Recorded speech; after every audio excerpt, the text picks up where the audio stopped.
जय गुरु जी। वीडियो को लाइक कीजिए, चैनल को सब्सक्राइब कीजिए और बेल आइकन को प्रेस कर दीजिए ताकि आपको लेटेस्ट वीडियो के अपडेट्स मिलते रहें। ये सफ़र बहुत लंबा है यार, बस तुम बीच रास्ते में रुक मत जाना। जितना आगे बढ़ते जाओगे मंजिल अपने आप उतनी ही करीब आती जाएगी। ज़िंदगी का सफ़र बहुत लंबा है और इस सफ़र में आपको चलते जाना है। अगर बीच रास्ते में ही रुक जाओगे तो मंजिल आपसे बहुत दूर हो जाएगी। जय गुरु जी। आज मैं आप सबके साथ जो सत्संग शेयर करूँगी वो ऐना आंटी जी का है। चलिए आज का सत्संग संगत जी की जुबानी ही हम सब सुनते हैं और जानते हैं कैसे गुरु जी की अनुकंपा उन पर हुई है और कैसे उनको उनके कष्टों से मुक्ति भी मिली है। सत्संग इतना भावुक है, अगर आप सबने सत्संग को सच्चे दिल से अंत तक सुन लिया तो आप सबका रोना नहीं रुकेगा। आज मैं ये सब आप सबके साथ इस सत्संग के माध्यम से साझा करूंगी और हमारी कोशिश यह रहती है जो ये ब्लेस सत्संग हम आपको सुनाते हैं वो हर घर तक पहुँच सके और सब संगत सत्संग सुनने और ब्लेस हो सके।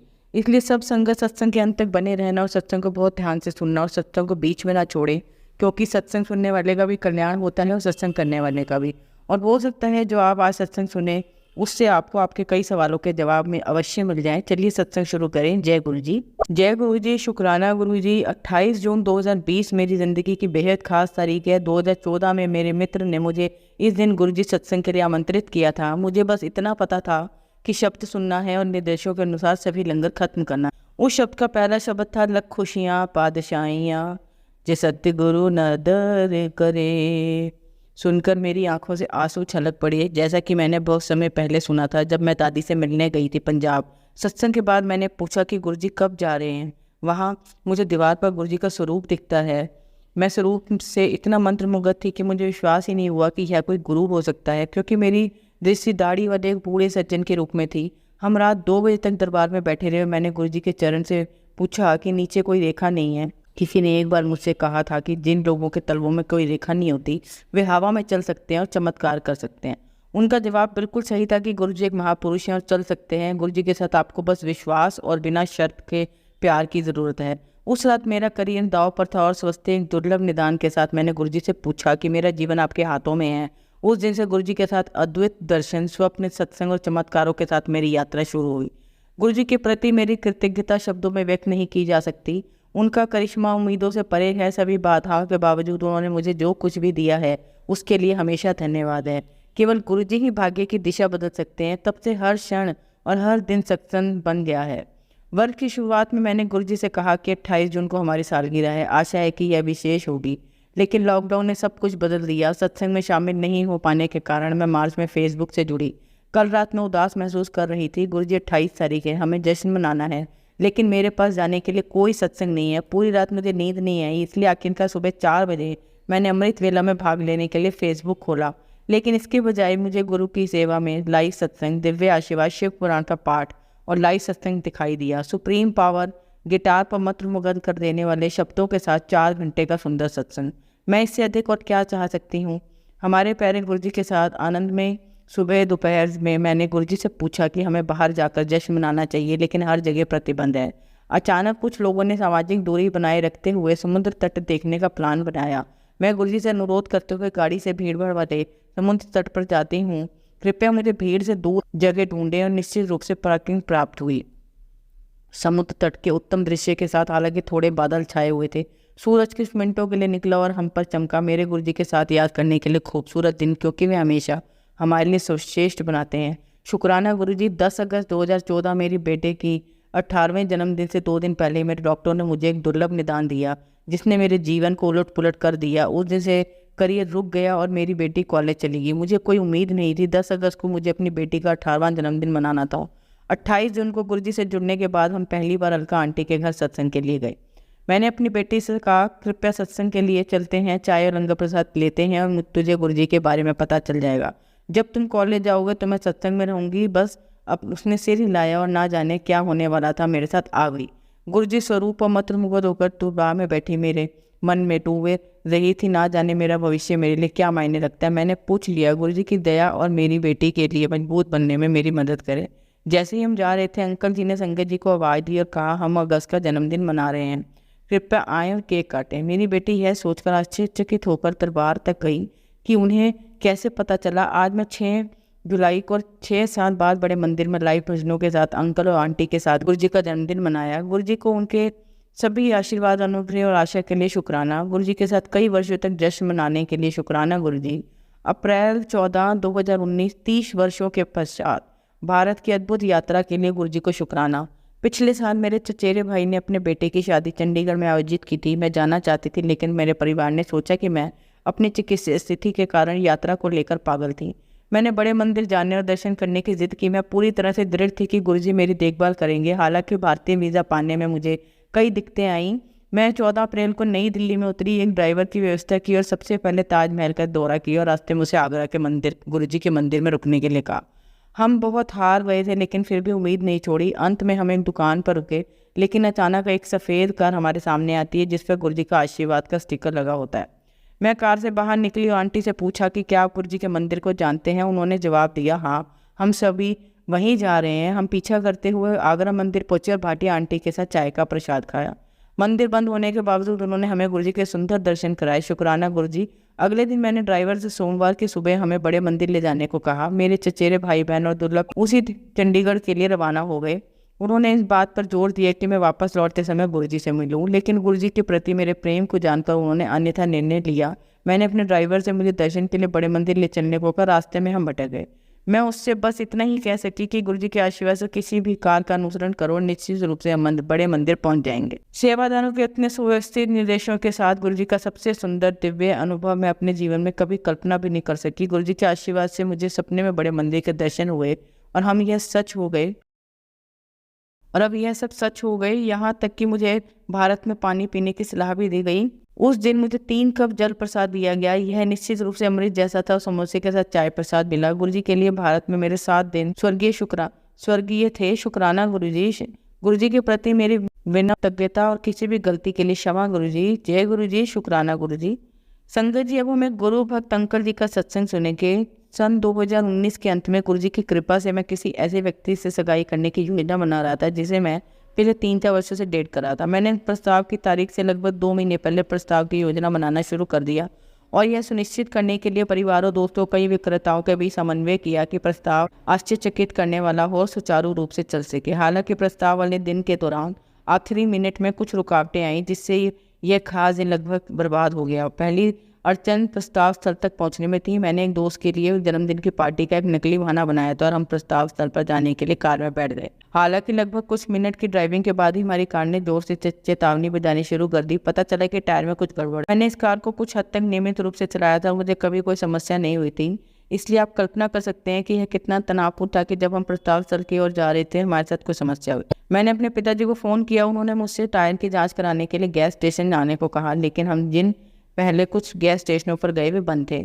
हमें नहीं पता था कि कैसे मदद करें। फिर भी मैंने गुरुजी से मेरी मदद करने के लिए प्रार्थना की, क्योंकि मेरे पास प्रस्ताव तक पहुंचने का कोई अन्य विकल्प का रास्ता नहीं था और मैंने योजना बनाने में बहुत काम किया था और कई लोग प्रस्ताव के लिए कहीं और से उड़ान भर रहे थे। उनकी कृपा से मुझे अगले ब्लॉक पर एक टायर की दुकान मिल गई और वे 5 मिनट के अंदर समस्या का समाधान करने में सक्षम हो गए।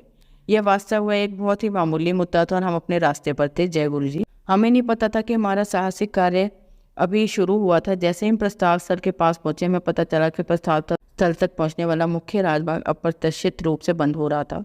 वहां एक तेल ट्रक की बड़ी दुर्घटना हो गई थी जिससे पूरे राजमार्ग पर तेल फैल गया था। पुलिस किसी को भी उस राजमार्ग का उपयोग करने की अनुमति नहीं दे रही थी। फिर वही है, हमारे दिन की योजनाओं को शुरुआत का मुख्य राजमार्ग था। कुछ मेहमान पहले ही स्थान पर पहुंच चुके थे, बल्कि नकली जन्मदिन की पार्टी का पहला। फिर मुझे नहीं पता था कि क्या करना है और मुझे दिखावा करना पड़ा कि यह कोई बड़ी बात नहीं थी, लेकिन मेरी भावी मंगेतर अभी भी कार में था और आखिर हम सभी एक दोस्त की जन्मदिन की पार्टी में जा रहे थे। इसलिए यह ठीक रहेगा अगर हमें देर हो गई, हम चूक गए। मैंने बेचैन होकर अपने परिवार दोस्तों को संदेश भेजा और हम उसी समय एक नई योजना लेकर आए। गुरुजी को धन्यवाद। अंतिम प्रस्ताव से एक अन्य ग्रामीण सड़क के माध्यम से पहुंचा जा सकता था, लेकिन इससे हमारे ड्राइविंग समय में लगभग 1 घंटा बढ़ जाता क्योंकि हमें घूमना पड़ता था। गुरुजी की कृपा से मेरा परिवार दोस्त मौके पर ही दिन की यात्रा कार्यक्रम को फिर से योजना बनाने में मदद करने में सक्षम थे, जिसमें हमें दोपहर का भोजन आपूर्ति आदि कहाँ मिलेगी इसका पुनर्गठन भी शामिल था और हम समय पर प्रस्तावित स्थल पर पहुंच गए। वास्तविक प्रस्ताव पूरी तरह से सफल रहा और अब हमारे पास एक उस सुबह के पागलपन के बारे में बताने के लिए एक शानदार कहानी है। जय गुरुजी। हम 2020 में कुछ समय के लिए अपनी शादी योजना बना रहे थे। जैसा कि आप सभी जानते हैं, कोविड-19 के कारण यात्रा करना लगभग असंभव हो गया और कई शादियां स्थगित कर दी गई थी। हालांकि गुरुजी की कृपा, उनकी दूरदर्शिता और अनुग्रह से हमें 2020 की शुरुआत में कानूनी रूप से शादी करने की अनुमति दी। उस समय हमने यह भी नहीं सोचा कि ये हमारी मुख्य शादी हो सकती है, कम से कम 1 से 5 साल के लिए। लेकिन अब पीछे मुड़कर देख रहे हैं, हम बहुत खुश हैं कि ऐसा हुआ। यह समय कुछ मुख्य कारणों से महत्वपूर्ण था। इसने हमें सरकारी अदालतों के बंद होने से पहले कानूनी रूप से शादी करने की इजाज़त दी, जो हमारी आवेदन प्रक्रियाओं को शुरू करने के लिए महत्वपूर्ण था। इससे हमें सब कुछ बंद होने से पहले उचित लघु उत्सव मनाने की अनुमति मिली। हम तस्वीरें लेकर इन्हें परिवार दोस्तों के साथ रात्रि भोज करने आदि में सक्षम हुए, जो वास्तव में यादगार था, और अब हम इसे सभी के साथ साझा कर सकते हैं। इससे हमारे माता पिता को मानसिक शांति मिली कि हमने कई महीनों तक सगाई के माध्यम चरण में रहने के बजाय शादी कर ली। उस समय यह नहीं जानते थे, लेकिन हमें कानूनी रूप से विवाह करने की अनुमति देकर गुरुजी ने हमें भविष्य में होने वाली कई देरी और चिंताओं से बचाने में मदद की। धन्यवाद गुरुजी। जय गुरुजी। अब आप सबको एक कहानी सुनाती हूँ, आप सब इस कहानी को बहुत ध्यान से सुनना। कहानी का शीर्षक है रन मशीन विराट कोहली। संगत जी, आज हम आपको विश्व के सर्वश्रेष्ठ बल्लेबाजों में से एक भारतीय क्रिकेटर के जीवन की कहानी बताने जा रहे हैं। उस महान खिलाड़ी का नाम है विराट कोहली। जितना दमदार नाम उतना ही दमदार खेल भारतीय कप्तान विराट कोहली का है। विराट जितनी तेजी से रन बनाते हैं, उतनी ही तेजी से लोकप्रिय भी होते रहे। आज जैसा ही कोई शख्स होगा जो विराट कोहली के नाम से अनजान हो, चाहे तो क्रिकेट का फैन हो या ना हो, लेकिन विराट के नाम से आज हर बच्चा, युवा सभी परिचित है। बहुत कम समय और कम उम्र में विराट ने अपना और हमारे देश का नाम पूरी दुनिया में ऊंचा कर दिया। क्रिकेट के विशेषज्ञ विराट को भविष्य का सचिन तेंदुलकर कहते हैं। किसी खिलाड़ी की तुलना क्रिकेट के भगवान कहे जाने वाले सचिन तेंदुलकर से की जाए तो उस खिलाड़ी के अपने जीवन की इससे बड़ी उपलब्धि भला क्या होगी। विराट कोहली का जन्म 5 नवंबर 1988 को दिल्ली के एक पंजाबी परिवार में हुआ। उनके पिता प्रेम कोहली, जो कि पेशे से वकील थे, और माता सरोज कोहली गृहिणी हैं। विराट कोहली अपने परिवार में सबसे छोटे हैं। उनका एक बड़ा भाई और एक बड़ी बहन है। विराट की माँ बताते हैं कि मात्र 3 साल की उम्र में विराट ने बैट पकड़ना शुरू कर दिया था और अपने पापा को अपने साथ खेलने के लिए मजबूर करता था। विराट कोहली की स्कूली शिक्षा विशाल भारतीय पब्लिक स्कूल से हुई। विराट की इस सफलता के पीछे जितना हाथ उनके परिवार वालों का है, उसी तरह थोड़ा सा योगदान पड़ोसियों का भी है। क्रिकेट के प्रति रुचि देखकर विराट कोहली के पड़ोसियों ने विराट के पिता से कल क्रिकेट में ही अपना समय व्यतीत न करने की सलाह दी, और विराट के पिता ने फिर ज्यादा देर न करते हुए मात्र 9 वर्ष की उम्र में विराट को दिल्ली क्रिकेट अकेडमी ज्वाइन करा दी। विराट कोहली को राजकुमार शर्मा ने ट्रेनिंग दी। विराट के शिक्षक बताते हैं कि विराट खेल के साथ साथ पढ़ाई में भी होनहार थे। विराट का खेल करियर साल 2002 से शुरू हुआ, जब उन्हें पहली बार दिल्ली के अंडर 15 में जगह मिली। उसके बाद 2004 के अंत तक उन्हें दिल्ली के अंडर 17 का सदस्य भी बना दिया, और उस टीम में शामिल होने के बाद उन्होंने विजय मर्चेंट ट्रॉफी के लिए मैच खेला और चारों सीरीज में मिलाकर उन्होंने 400 से ज़्यादा रन बनाए थे। इस सफलता के उनको एक गहरा सदमा लगा जब 18 दिसंबर 2006 को विराट के पिता का ब्रेन स्ट्रोक के कारण देहांत हो गया। इसका विराट के जीवन में गहरा प्रभाव पड़ा। वह आज भी अपनी सफलता का श्रेय अपने पिता को देते हैं। अपने इंटरव्यू में कोहली बताते हैं कि वह समय मेरे और मेरे परिवार के लिए काफ़ी मुश्किल था। आज भी उस समय को याद करके मेरी आंखें नम हो जाती हैं। मेरे पिता मेरा सबसे बड़ा सहारा थे। उन्होंने मेरी बहुत सहायता की। बचपन में भी अधिकांश समय मैं उनके साथ ही क्रिकेट खेलता था। आज भी मुझे उनकी कमी महसूस होती है। जुलाई 2006 में विराट को भारतीय टीम के अंडर 19 में चुन लिया गया, और इसी के साथ उनका पहला दौरा इंग्लैंड का था, और अपने 3 एकदिवसीय मैच में उन्होंने 105 रन बनाए, और साल 2008 में उन्हें भारतीय टीम के अंडर 19 का कप्तान बना दिया गया, और उसके बाद मलेशिया में होने वाले मैच में उन्होंने अपना शानदार प्रदर्शन किया। सन 2009 में इंडियन क्रिकेट टीम के श्रीलंका दौरे के लिए चुना गया। इस टूर में उन्हें टीम इंडिया की टीम ए की तरफ से खेलने का मौका मिला। वीरेंद्र सहवाग और सचिन तेंदुलकर इंजर्ड होने पर विराट की बैटिंग करने के लिए बुलाया गया, और इस मैच में विराट ने अपना 1 दिवसीय अर्धशतक बनाया और वो सीरीज भारत जीत गया। उसके बाद विराट ने बड़ी कड़ी मेहनत से आगे बढ़ते हुए और आज इस मुकाम पर पहुंच गए हैं कि कई नए युवाओं के लिए वो प्रेरणा के स्रोत बन चुके हैं। महेंद्र धोनी के रिटायर होने के बाद विराट कोहली को इंडियन क्रिकेट के तीनों फॉर्मेटों का कप्तान बना दिया गया। इंग्लैंड, ऑस्ट्रेलिया, साउथ अफ्रीका में टेस्ट मैच जीतने वाले विराट कोहली पहले एशियाई कैप्टन है, और ये कारनामा इंडियन टीम ने साल 2018 में किया। वर्ल्ड T20 और IPL दोनों के एक टूर्नामेंट में सबसे ज़्यादा रन बनाने का रिकॉर्ड भी विराट कोहली के नाम है। विराट कोहली एकमात्र ऐसे इंडियन क्रिकेटर हैं जिनकी ICC के तीनों फॉर्मेट में सबसे ज़्यादा रेटिंग्स हैं। ICC की टेस्ट रेटिंग में विराट कोहली की सबसे हाईएस्ट रेटिंग 934, ODI में 911 एंड T20 में 897 रह चुकी है। साल 2012 से लेकर साल 2017 यानी कि लगातार 5 वर्षों तक Virat Kohli ICC ODI player of the year है। विराट कोहली की खेल भावना और उनके अचीवमेंट्स को देखते हुए युवा 2013 में उन्हें अर्जुन अवार्ड्स, साल 2017 में उन्हें पद्मश्री पुरस्कार से सम्मानित किया गया। साल 2018 में विराट कोहली को राजीव गांधी खेल रत्न अवार्ड भी मिला। टाइम मैगजीन ने साल 2018 में विराट कोहली को 100 सबसे प्रभावशाली लोगों की लिस्ट में शामिल किया था।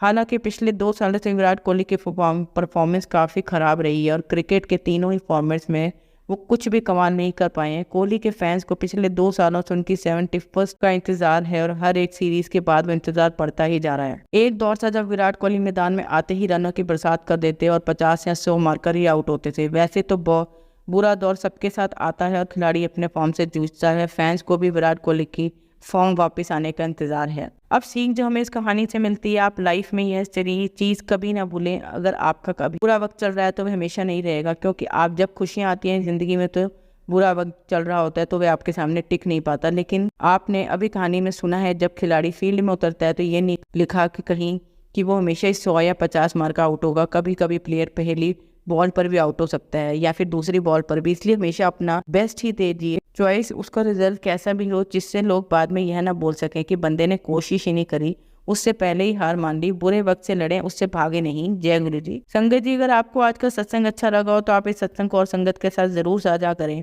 जिससे वो भी महाराज का दिव्य आशीर्वाद प्राप्त कर सकें। जय गुरु जी। शुक्राना।